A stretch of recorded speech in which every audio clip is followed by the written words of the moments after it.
Monsoon सत्र को लेकर सर्वदलीय बैठक जारी। राजनाथ सिंह की अध्यक्षता में सभी दलों की बैठक। टीएमसी के बागियों को बुलाने में भड़के विपक्षी दल।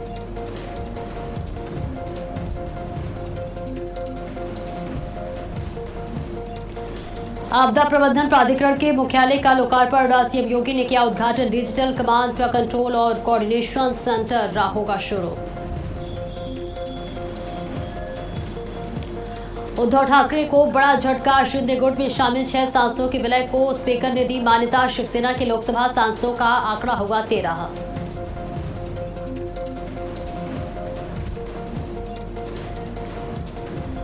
एमपी में आज यूसीसी बिल को मिलेगी मंजूरी।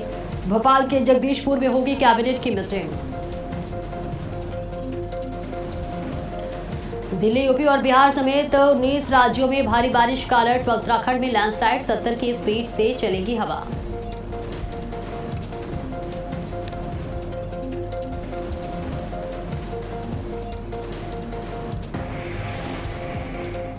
नमस्कार, भारत अपडेट देख रहे हैं आप। मैं हूं आपके साथ सपना दीपक मतेशिया। बुलेटिन का आगाज करेंगे बड़ी खबर के साथ। सर्वदलीय बैठक पर किरेन रिजिजू का बड़ा बयान सामने आया है। सदन चलाने में सहयोग करे विपक्ष। किरेन रिजिजू ने कहा, जनता चाहती है संसद सुचारू रूप से चले, हंगामे से सियासी लाभ नहीं मिलता। हम विपक्ष की हर बात सुनने को तैयार हैं। ये बड़ी जानकारी आप तक पहुंचा रहे हैं, जहां किरेन रिजिजू का ये बड़ा बयान सामने आया है और उन्होंने तमाम बातों का जिक्र किया और कहा कि विपक्ष साथ दे, सहयोग दे। हम विपक्ष की बातों को सुनने के लिए तैयार हैं। सर्वदलीय बैठक के बाद किरेन रिजिजू का बड़ा बयान, हम विपक्ष की हर बात सुनने के लिए तैयार हैं। और मानसून सत्र को लेकर सर्वदलीय बैठक शुरू, जहां राजनाथ सिंह की अध्यक्षता में सभी दलों की बैठक शुरू हो चुकी है। राजनाथ सिंह, आज जेपी नड्डा, इसके साथ ही किरेन रिजिजू मौजूद हैं। टीएमसी से आपको बताते चले कि सौगत रॉय, महुआ मोइत्रा भी शामिल हुई हैं। समाजवादी पार्टी के धर्मेंद्र यादव मीटिंग भी पहुंचे। सर्वदलीय बैठक से विपक्ष का वॉकआउट हुआ है। ये बड़ी जानकारी आप तक साझा कर रही है, जहां टीएमसी के बागियों को बुलाने से भड़के विपक्षी दल। तो राजनाथ सिंह की अध्यक्षता में सभी दलों की बैठक हो रही है, जिसमें राजनाथ सिंह, जेपी नड्डा, किरेन रिजिजू मौजूद हैं। इसके साथ ही टीएमसी से सौगत रॉय, महुआ मोइत्रा भी इस बैठक में शामिल हुई हैं। समाजवादी पार्टी के धर्मेंद्र यादव भी इस मीटिंग में पहुंचे हुए हैं शामिल होने के लिए, और साथ ही साथ सर्वदलीय बैठक से विपक्ष का वॉकआउट आया है। तो देखिए, विपक्ष वॉकआउट हो गया है। कल यानी 20 जुलाई को संसद का मॉनसून सत्र शुरू हो रहा है, लेकिन उसके ठीक एक दिन पहले ये सर्वदलीय बैठक बुलाई गई है, जहां राजनाथ सिंह बैठक में रहे हैं। तमाम विपक्ष के नेता भी पहुंचे हुए हैं। समाजवादी पार्टी से धर्मेंद्र यादव पहुंचे हुए, लेकिन विपक्ष का जरूर यहां वॉकआउट होता हुआ नजर आया। बीजेपी के तमाम बड़े दिग्गज नेता की मौजूदगी है। जेपी नड्डा, किरेन रिजिजू समेत तमाम दिग्गजों की मौजूदगी इस सर्वदलीय बैठक में है और ये बैठक चल रही है। लेकिन इस बीच आपको बताते चले कि किरेन रिजिजू ने भी बड़ा बयान दिया है। उन्होंने कहा है कि संसद सत्र के दौरान विपक्ष सहयोग करे, हंगामा ना करे, और हम विपक्ष के हर बात को सुनने के लिए तैयार हैं। तो कल का दिन बेहद खास है, क्योंकि देखिए, कल मानसून का संसद सत्र का आगाज हो रहा है। क्या कुछ मुद्दे रहने वाले हैं, विपक्ष के मुद्दों का लेकर सदन में पहुंचेगा, सबकी नजरें टिकी हुई हैं। हालांकि सरकार लगातार कह रही है कि हम बात के लिए तैयार हैं, हंगामा ना करें, सहयोग करें, आपकी हर बात को सुनी जाएगी। फिलहाल की तस्वीर आपके टीवी स्क्रीन पर, जहां सर्वदलीय बैठक चल रही है। और आपको बताते चले, इस बीच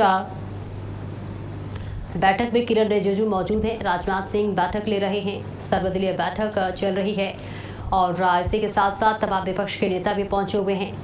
समाजवादी पार्टी से धर्मेंद्र यादव पहुंचे हुए हैं। महुआ मोइत्रा का भी देखिए, महुआ मोइत्रा का यहाँ मौजूदगी है। और इसके ठीक एक दिन बाद यानी कि कल 20 जुलाई को मॉनसून सत्र का आगाज़ हो रहा है और तमाम दिग्गज के नेता पहुंचे हुए हैं। ये बड़ी और अहम जानकारी आप तक पहुंचा रहे हैं। तो देखिए, सर्वदलीय बैठक हो रही है और इस बैठक पे तमाम दिग्गजों की मौजूदगी रहने वाली है। कल का दिन बेहद खास है क्योंकि देखिए कल संसद का मॉनसून सत्र शुरू हो रहा है और ऐसे में किरण रिजिजू ने सत्र शुरू होने से पहले बड़ा बयान दिया है। उन्होंने कहा है कि हंगामा ना करें, विपक्ष से खास अपील की है कि आपकी हर बात को सुना जाएगा, आपकी हर बात को तवज्जो दी जाएगी, शांति से सारी बातों को रखिए। तो संसद सत्र शुरू होने से ठीक एक दिन पहले सर्वदलीय बैठक बुलाई गई है और इस बैठक में तमाम बीजेपी के दिग्गज नेता मौजूद हैं और संसद का कोई भी सत्र देखिए शुरू होने से पहले ठीक एक दिन पहले सर्वदलीय बैठक बुलाई जाती है और ये एक प्रक्रिया है, एक तरह से कहें तो एक संसदीय परंपरा भी है और इसका मुख्य उद्देश्य सत्र के दौरान संसद के दोनों सदनों की कार्रवाई सुचारू रूप से चलना और सरकार की विधायी कार्य पर आधारित राजनीतिक दलों से सहयोग प्राप्त करना होता है। और हालांकि देखिए विपक्ष यहाँ जरूर वॉकआउट करता हुआ नजर आ रहा है, लेकिन इस बीच ये तस्वीर आप तक साझा कर रहे हैं जहां कल से संसद का मॉनसून सत्र शुरू हो रहा है, लेकिन उससे पहले ये महत्वपूर्ण बैठक बुलाई गई है। सर्वदलीय बैठक संसद का सत्र शुरू होने से पहले ठीक एक दिन पहले ये बैठक बुलाई जाती है और ये एक प्रक्रिया होती है, एक संसदीय प्रक्रिया का है जहां तमाम विपक्ष के नेता भी पहुंचे हुए हैं। समाजवादी पार्टी से धर्मेंद्र यादव भी पहुंचे हुए हैं, जेपी नड्डा की मौजूदगी है और कई मुद्दों पर चर्चा हो रही है, बातचीत हो रही है।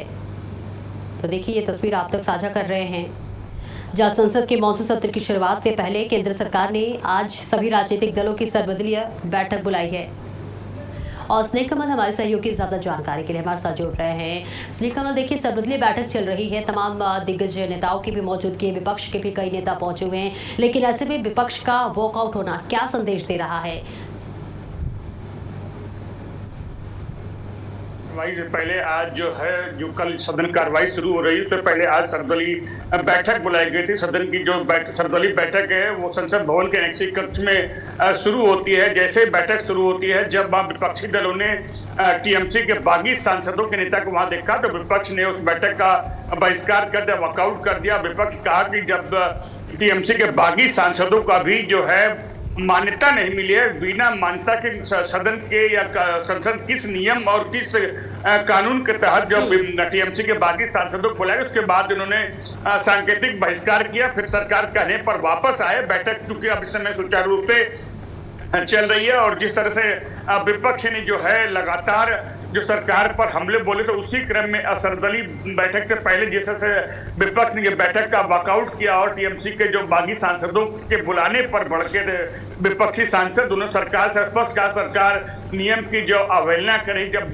टीएमसी के बागी सांसदों को अभी मान्यता नहीं मिली है तो किस नियम के तहत उन्हें बुलाया गया, आप सपना यह बिल्कुल सहज अंदाजा लगा सकते हैं। कल से जो सदन कार्रवाई शुरू हुई, संसद का जो मानसून सत्र शुरू होगा, उसमें सरकार और विपक्ष के बीच जो तलवारें आज सर्वदलीय बैठक में ही घिंच गई हैं, तो बिल्कुल स्पष्ट है कि सदन कार्रवाई भी ऐसे ही चलेगी। बिल्कुल, अभी क्या हलचल देखने को मिल रही है, क्या स्थिति है विपक्ष के वॉकआउट करने के बाद से? जी, विपक्ष ने सांकेतिक जो विरोध किया था, वॉकआउट किया, उसके बाद सरकार कहने पर बैठक वापस आ गया। बैठक इस समय चल रही है। अब बैठक की समाप्ति के बाद यह तय होगा कि सरकार और विपक्ष के बीच में क्या क्या किन मुद्दों पर सहमति बनी। क्या सरकार और विपक्ष के बीच टकराव के मुद्दों की सहमति बनने की कोशिश की गई है? क्या वापस से सहमति बनाने की कोशिश की गई? जी बिल्कुल, बैठक की जब समाप्ति के बाद जब विपक्ष और सत्ता पक्ष दोनों दलों के जो फ्लोर लीडर्स बाहर आएंगे, तब उसके बाद पता लग पाएगा कि बैठक में क्या कुछ निर्णय हुआ, किन किन मुद्दों पर सहमति बनी। किन किन विधेयकों पर अभी फिलहाल चर्चा हुई है ठीक एक दिन पहले? जी, बैठक अभी चल रही है। मैंने बताया कि बैठक की समाप्ति के बाद जब फ्लोर लीडर्स बाहर आएंगे फिर पता लग पाएगा किन किन मुद्दों पर सहमति बनी है, क्या कुछ दोनों के बीच पक्ष और विपक्ष बीच हुआ। बिल्कुल, देखिए बैठक चल रही है और बैठक खत्म होने के बाद ही तय हो पाएगा कि आखिर क्या कुछ विधेयक पर चर्चा हुई और क्या कैसे कल संसद का सत्र होने वाला है। बहुत बहुत शुक्रिया स्नेह कमल आपका इस महत्वपूर्ण जानकारी के लिए। आप नजर बनाए रखें और चलिए आगे बढ़ते हैं। राहुल गांधी और खड़गे ने पीएम को पत्र लिखा है। राहुल ने चढ़ावा चोरी की निष्पक्ष जांच की मांग की है। वहीं खातों का लेन देन सार्वजनिक करने की भी मांग की गई है। ये बड़ी जानकारी आप तक पहुंचा रहे हैं, जहां राहुल गांधी और खड़गे ने प्रधानमंत्री नरेंद्र मोदी को पत्र लिखा है। राम मंदिर चढ़ावा मामले में निष्पक्ष जांच की मांग की गई है। खातों का लेन देन सार्वजनिक करने की मांग की गई है। ये बड़ी और अहम जानकारी आप तक साझा कर रही है, जहां राहुल गांधी और मल्लिकार्जुन खड़गे ने प्रधानमंत्री नरेंद्र मोदी को पत्र लिखा है। राहुल गांधी ने चढ़ावा चोरी के निष्पक्ष जांच की मांग की है, साथ ही खातों के लेन देन की भी मांग की गई है। ये बहुत बड़ी जानकारी आप तक साझा कर रहे हैं, जहां बता दें कि कांग्रेस नेता राहुल गांधी और मल्लिकार्जुन खड़गे ने प्रधानमंत्री नरेंद्र मोदी को पत्र लिखकर अयोध्या राम मंदिर ट्रस्ट में हुए कथित चढ़ावा चोरी और वित्तीय अनियमितताओं की निष्पक्ष जांच की मांग की है। बड़ी जानकारी आप तक पहुंचा रहे हैं। पत्र में प्रधानमंत्री की चुप्पी पर सवाल उठाते हुए चढ़ावे की कथित चोरी की एक स्वतंत्र और व्यापक जांच की मांग की गई है।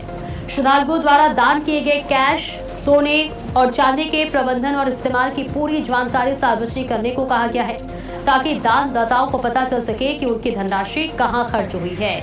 और दोनों नेताओं ने जोर दिया कि पद या प्रभाव की परवाह किए बिना मामले में जिम्मेदार पाए जाने वाले सभी लोगों पर सख्त कार्रवाई होनी चाहिए। तो तस्वीर आप तक साझा कर रहे हैं। राम मंदिर चढ़ावा चोरी मामले में राहुल गांधी और खड़गे ने प्रधानमंत्री नरेंद्र मोदी से पत्र लिखकर ये गुहार लगाई है कि राम मंदिर चढ़ावा में निष्पक्ष जांच हो।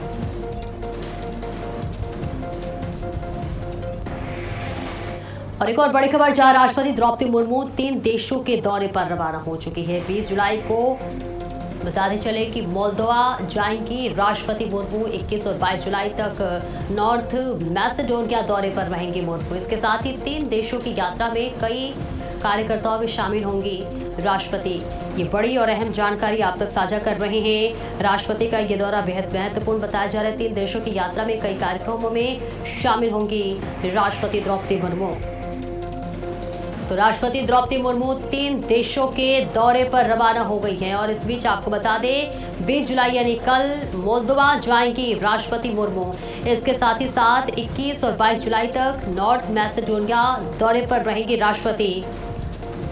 और इसके साथ ही साथ राष्ट्रपति द्रौपदी मुर्मू 19 से 25 जुलाई 2026 का मोल्दोवा, उत्तरी मैसेडोनिया और सोमालिया के 3 देशों के ऐतिहासिक दौरे पर रवाना हो चुकी हैं। अपनी यात्रा के पहले चरण में वे 20 जुलाई को मोल्दोवा की आधिकारिक यात्रा करेंगी, जो किसी भी भारतीय राष्ट्रपति के इस पूर्व यूरोपीय देश की पहली यात्रा है। जी हाँ, और इस बीच आपको यह भी बता दें, 20 जुलाई को वे मोल्दोवा की राष्ट्रपति माया सैंडू और संसद अध्यक्ष इगोर ग्रोसू से मुलाकात करेंगे। और इस ऐतिहासिक यात्रा के दौरान राष्ट्रपति के आधिकारिक संबोधन और भारत मालदीव व्यापार संघ में उनकी भागीदारी भी रहेगी। और वही स्वतंत्रता संग्राम के अग्रदूत मंगल पांडे की जयंती है, जहां मुख्यमंत्री योगी आदित्यनाथ ने मंगल पांडे को नमन किया, विनम्र श्रद्धांजलि दी। सीएम ने अमन क्रांतिकारी की श्रद्धांजलि अर्पित की है। विदेशी शासन के खिलाफ संघर्ष को याद किया, उनके साहस को याद किया, उनके स्वतंत्रता आंदोलन की प्रेरणा को बताया। इसके साथ ही साथ मुख्यमंत्री ने उन्हें बहुत बहुत श्रद्धांजलि देते हुए नजर आए। और 22 जुलाई को होगी जन्मभूमि तीर्थ क्षेत्र ट्रस्ट की बैठक की बहुत बड़ी खबर सामने आ रही है। शाम 4 बजे मणि रामदास छावनी में ट्रस्ट की बैठक होगी। 6 जुलाई की बैठक के निर्णय की होगी पुष्टि। एसआईटी की अंतिम रिपोर्ट पर भी होगी चर्चा।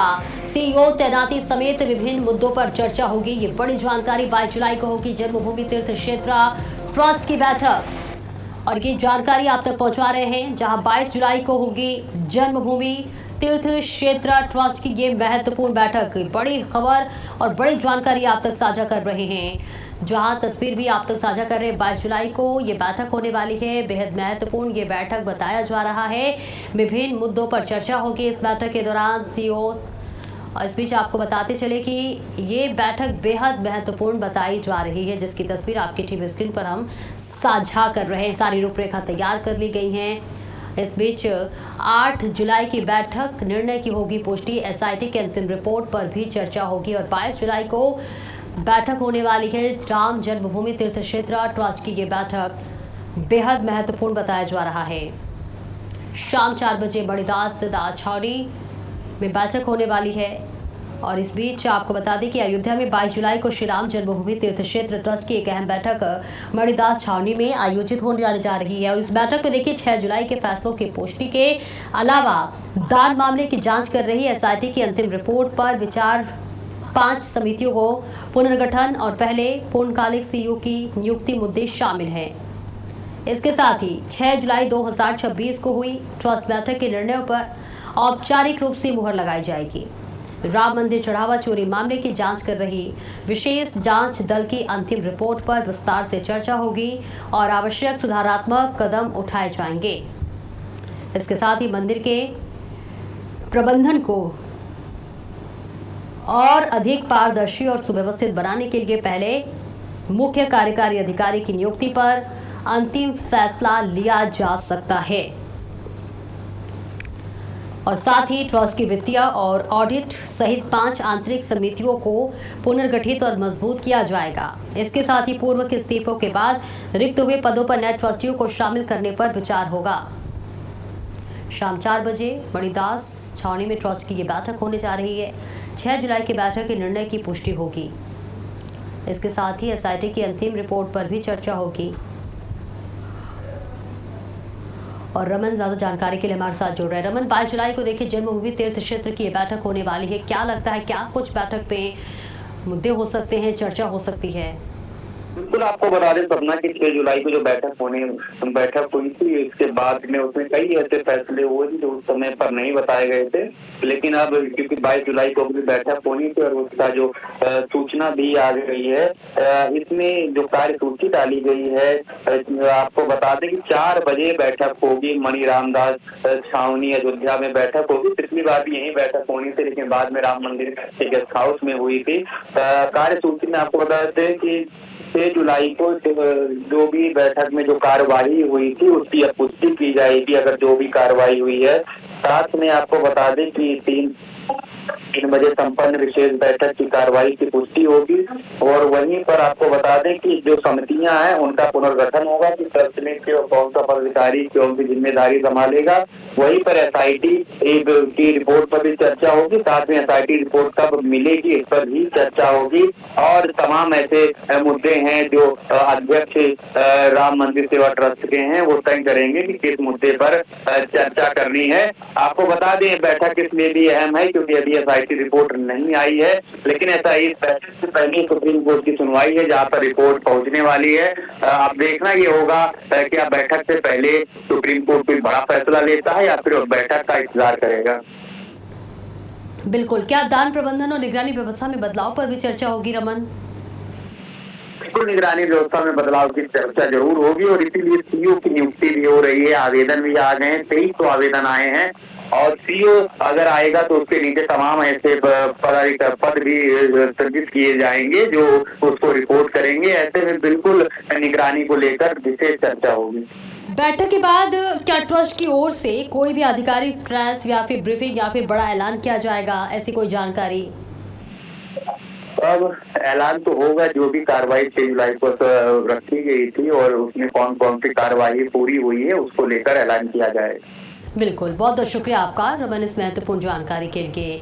और चलिए आगे बढ़ते हैं। यूपी में बीजेपी का बूथ सम्मेलन आज से शुरू। 403 विधानसभा सीटों पर होगा बूथ सम्मेलन। प्रदेश अध्यक्ष पंकज चौधरी के नेतृत्व में अभियान की शुरुआत। आज से 22 जुलाई तक चलेगा बूथ अध्यक्ष सम्मेलन अभियान। 2027 विधानसभा चुनाव की तैयारियों में जुटी बीजेपी बूथ स्तर पर संगठन मजबूत करने पर फोकस रहेगा। सभी विधानसभा क्षेत्रों में कार्यकर्ताओं को दिया जाएगा मंत्र। ये बड़ी और अहम जानकारी आप तक साझा कर रहे हैं। जहां यूपी में बीजेपी का बूथ सम्मेलन शुरू हो चुका है। जी हां, उत्तर प्रदेश में बीजेपी का बूथ सम्मेलन शुरू हो चुका है। प्रदेश अध्यक्ष पंकज चौधरी की मौजूदगी है और इन्हीं के नेतृत्व में यह अभियान की शुरुआत हुई है। आज से 22 जुलाई तक ये सम्मेलन चलेगा और बेहद महत्वपूर्ण बताया जा रहा है। जहां पर आपको बताते चले कि ये बैठक इस वक्त शुरू हो चुकी है। प्रदेश अध्यक्ष पंकज चौधरी की अध्यक्षता में महत्वपूर्ण बैठक शुरू हो चुकी है और इसके अलावा भी तमाम दिग्गजों की मौजूदगी है। और देखिए इस बैठक में 2027 के विधानसभा चुनाव के लिए संगठन को बूथ स्तर तक मजबूत करने और चुनावी रणनीति तैयार करने पर विशेष मंथन हो रहा है। यूपी बीजेपी के नए प्रदेश अध्यक्ष और केंद्रीय वित्त राज्य मंत्री पंकज चौधरी की अध्यक्षता में पार्टी पदाधिकारियों की बैठकें शुरू हो चुकी हैं। और इसके साथ ही साथ आपको यह भी बता दें कि संगठनात्मक मजबूती के लिए प्रदेश अध्यक्ष पंकज चौधरी लगातार मंडल स्तर और जिला स्तर पर जनसंवाद और समीक्षा बैठकों का नेतृत्व कर रहे हैं और पार्टी के सभी कार्यकर्ताओं और बूथ स्तरीय सम्मेलनों की विस्तृत जानकारी दे रहे हैं। तो ये बड़ी जानकारी आप तक साझा कर रहे हैं, जहां पर यूपी बीजेपी के नए प्रदेश अध्यक्ष जो है लगातार बैठकें ले रहे हैं। और देखिए बैठकें 2027 के विधानसभा चुनाव के लिए संगठन की बूथ स्तर को मजबूत करने की भी बात की जा रही है।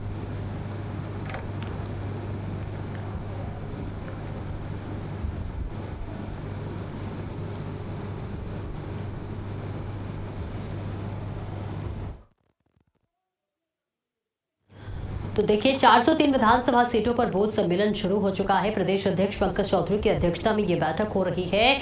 इस बीच आपको बता दें कि आज से 22 जुलाई तक ये सम्मेलन चलने वाला है। कई विशेष मुद्दों पर चर्चा होगी, बातचीत की जाएगी। तो तस्वीर आप तक साझा कर रहे हैं। बूथ स्तर पर संगठन को मजबूत करने पर जोर दिया जा रहा है। यूपी में बीजेपी का बूथ सम्मेलन आज से शुरू हो चुका है। 403 विधानसभा सीटों पर होगा बूथ सम्मेलन।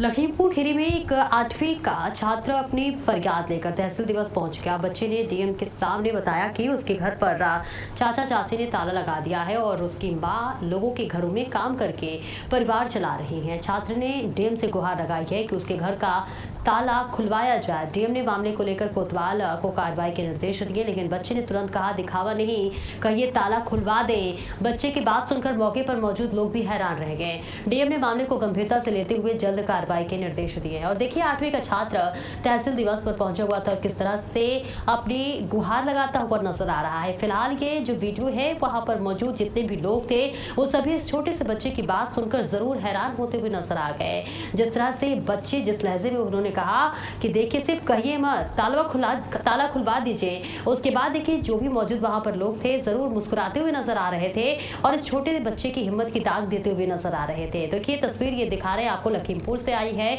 जहां एक 8वीं का छात्र जो है तहसील दिवस में पहुंचा और गुहार लगाता हुआ नजर आया।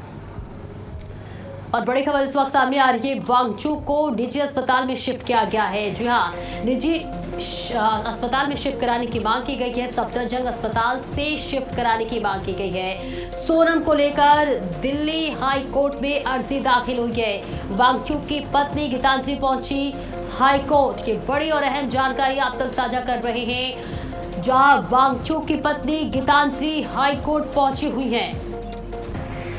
और इस बीच ये बड़ी जानकारी, वांगचू को निजी अस्पताल में शिफ्ट कराने की मांग की गई है। सफदरजंग अस्पताल से शिफ्ट कराने की मांग की गई है। सोनम को लेकर दिल्ली हाईकोर्ट में अर्जी दाखिल की गई है। सोनम वांगचू की पत्नी गीतांजलि वांगचू पहुंची है हाईकोर्ट और सोनम को सफदरजंग अस्पताल से निजी अस्पताल में शिफ्ट कराने की मांग की गई है, जिसके बाद सोनम वांगचू की पत्नी हाईकोर्ट में अर्जी दाखिल करते हुए नजर आई।